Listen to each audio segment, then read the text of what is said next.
Well, as we told you, John Wall will undergo arthroscopic surgery tomorrow on his knee. Knee problems are nothing new for Wall, who has missed 56 games over the last 4 seasons with various knee issues. Candace Buckner, who covers the team for the Washington Post, broke this story today, and she joined Jared Greenberg earlier tonight on 10 Before Tip. How much do they think that once he goes and gets the surgery tomorrow that he's going to be okay once he comes back to make this playoff push? Well, it all depends on how that knee responds. And as you already said, he had the injections in November, and this was the knee in May 2016, in which he had calcium deposits removed. So how will that knee react after pretty much 2 surgical procedures in less than 2 years? Will it continue to swell? Will it give him more soreness? And that's going to dictate how long he's going to be out, whether it's that 6-week part of the timeline or 8 weeks.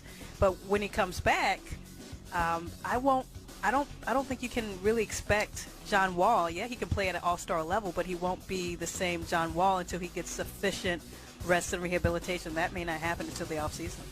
Candace, quickly here, last one for you on the Wizards. How does this news today, in your eyes, impact what the Wizards may or may not do before next Thursday's trade deadline? I don't think they're going to pull anything like Detroit and pull off a blockbuster trade because of this. The Wizards have their 3 homegrown players. 2 of them are all-stars. They're very proud in what they have built, and I don't think they're going to try to blow it up in this short term.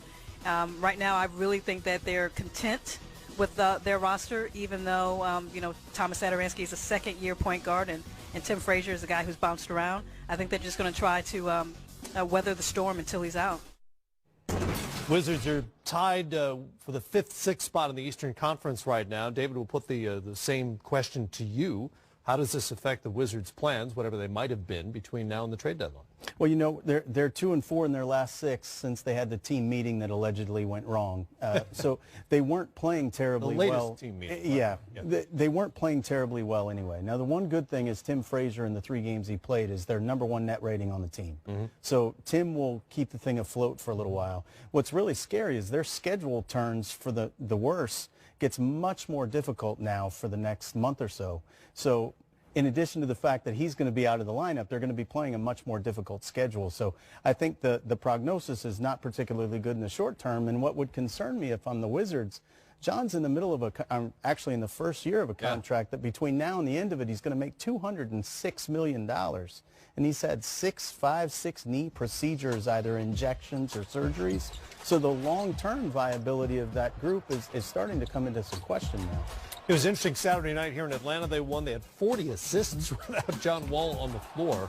If you're looking for silver linings for this team without an all-star, and obviously you'd rather have your all-star on the floor, what would it be?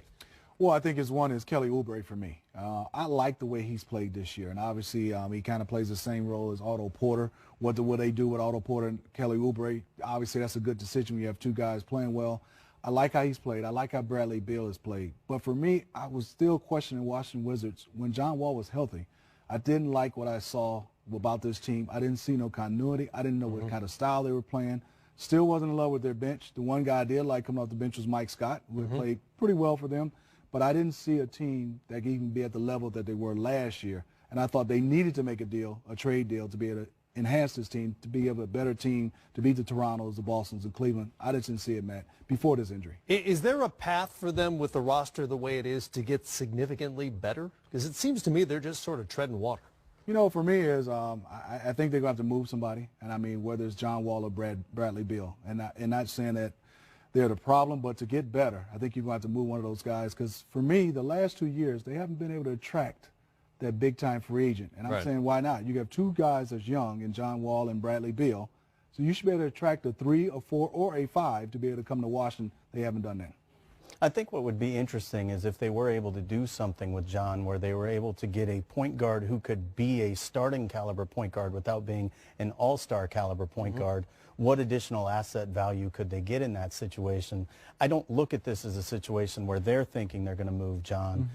To your point about Kelly Oubre, and Otto Porter, it is really interesting because Kansas alluded to the fact that they're not going to be able to make a blockbuster deal. You wonder if maybe with Otto Porter as part of a package, they would have been able to be in the ballpark for someone like a Blake Griffin, and now they won't be able to do that. So it is an interesting situation they're faced with for sure.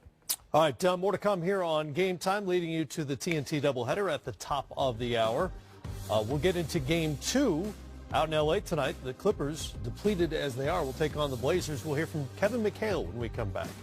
And look who's in the house. It's Ed Reed. Woo, he locked Super down. Bowl champion here in Atlanta. Part of Area 21 tonight. We'll talk it over with him.